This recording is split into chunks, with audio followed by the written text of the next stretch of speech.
Jurusan yang ada di perkuliahan memang banyak sekali jenis dan ragam ilmunya.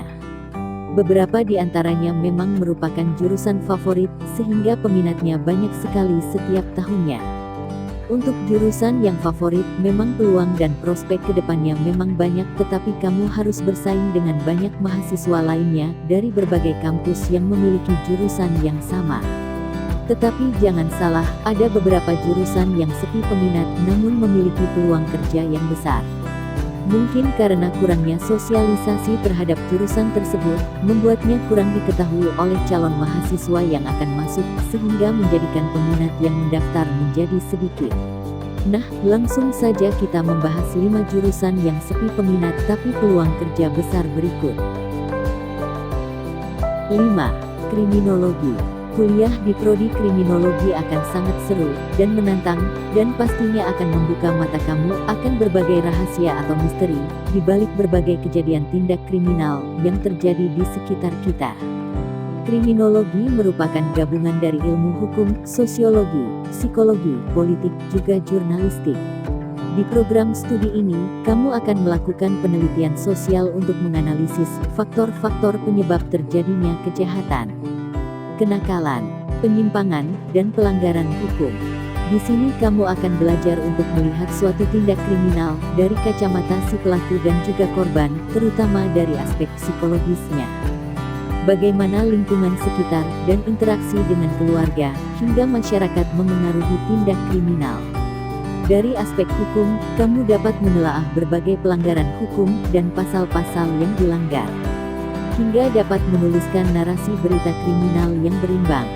Serunya lagi, di prodi ini kamu juga akan belajar tentang reka ulang perkara olah TKP, rekam sidik jari, dan jejak darah. Di sini kamu akan menganalisa berbagai tindak kejahatan yang lingkupnya sangat luas, mulai dari kenakalan remaja yang kecil, kejahatan yang bersifat gaib seperti santet, cybercrime, hingga terorisme yang berskala internasional. 4. Ilmu perpustakaan. Ilmu perpustakaan melibatkan banyak keahlian di bidang informasi teknologi, manajemen, dan pendidikan untuk mengumpulkan, merapikan dan menyimpan data. Jika kamu memiliki kesenangan terhadap penyimpanan data, dan ingin berkarir di bidang kepustakaan dan pengarsipan, program studi ini mungkin akan menarik untuk kamu. Apabila kamu ingin menekuni bidang ini, sebaiknya kamu mempunyai dasar di bidang informasi teknologi. Selain itu dibutuhkan juga ketelitian dan kerapian dalam mengelola data. Jurusan ini akan mengajarkan Anda mengenai etika kepustakaan, di mana daya analisa Anda juga akan dilatih. Jurusan ini akan menjadikan kita pustakawan yang kompeten, dan membekali kita dengan keterampilan mengelola, mengorganisasi sumber-sumber informasi, dan melakukan pelayanan prima sesuai dengan perkembangan teknologi. Dan terlebih apabila kamu menyenangi bidang pengembangan dan pengelolaan lembaga informasi, baik manual maupun digital, jurusan ini akan sangat membantu kamu untuk menjadi konsultan informasi, atau konsultan perpustakaan yang kompeten.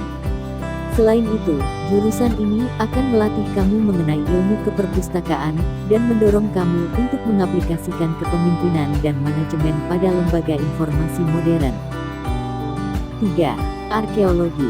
Arkeologi adalah ilmu yang mempelajari pendekatan sejarah dengan meneliti sumber-sumber primer seperti budaya material dan kondisi lingkungan dari peradaban sebelumnya.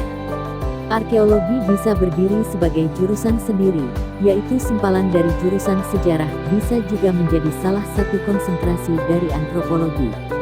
Arkeologi akan menuntun kita untuk memperoleh pemahaman tentang sejarah, terutama peradaban kuno di mana masyarakat masih belum mengenal huruf dan angka, sehingga catatan mengenai masa itu masih terbatas. Kamu tahu profesi Indiana Jones? Dia adalah seorang arkeolog yang bertualang mencari artefak-artefak kuno yang mempunyai nilai sejarah. Memang, dia adalah tokoh fiksi, tapi profesi mencari artefak di situs kuno itu benar-benar ada. Kalau kamu memiliki minat yang besar untuk mengulik sejarah dan mengungkap cerita yang tersimpan di balik berbagai artefak yang terkubur ribuan tahun lamanya di bawah lapisan tanah, mungkin program studi ini adalah pilihan yang tepat untukmu. 2. Pengobatan herbal. Program studi yang satu ini sangatlah unik karena di sini kamu akan mempelajari berbagai metode pengobatan tradisional yang menggunakan bahan-bahan yang didapat dari alam dan diolah sendiri. Pembelajaran di prodi ini cenderung mengarah ke studi kedokteran timur atau dikenal dengan istilah Traditional Chinese Medicine atau TCM. Di sini kamu akan belajar meracik obat-obat herbal, tentunya dengan tanaman asli Indonesia. Kamu juga akan belajar menggunakan jarum akupuntur, dan bagaimana melakukan akupuntur dengan memahami teori yin dan yang, dan teori lainnya. Kamu juga akan belajar teknik pijat memijat. Bukan sembarang pijat tapi dengan keahlian akupresur. Di prodi pengobatan tradisional ini, kamu juga akan mendapat pengetahuan ilmu gizi. Saat ini, teknologi pengobatan modern berkembang sangat cepat. Namun pengobatan tradisional tidak serta-merta ditinggalkan. Masih banyak masyarakat yang memilih pengobatan tradisional karena lebih ekonomis dan alami. Selain itu, mempelajari pengobatan tradisional artinya kamu juga melestarikan budaya dan hasil alam. 1. Ilmu hama dan tumbuhan. Program studi proteksi tanaman juga disebut dengan ilmu hama dan penyakit tumbuhan di beberapa perguruan tinggi. Program studi ini berfokus pada isu pengelolaan hama untuk mengkonservasi lingkungan dan memanajemen sumber daya hayati dalam rangka untuk memelihara keseimbangan agroekosistem. Pada program studi ini, kita dituntut untuk memahami jenis-jenis hama tanaman, mengetahui nama latinnya, jenis dan gejala penyakit tanaman yang disebabkan oleh virus, lalu bagaimana cara pengendaliannya. Indonesia adalah negara agraris, masyarakat hidup dari hasil pertanian dan membutuhkan hasil pertanian. Namun sektor agraria kita cenderung tertinggal karena jumlah ahli di bidang penyakit tanaman atau dokter tanaman masih belum tercukupi.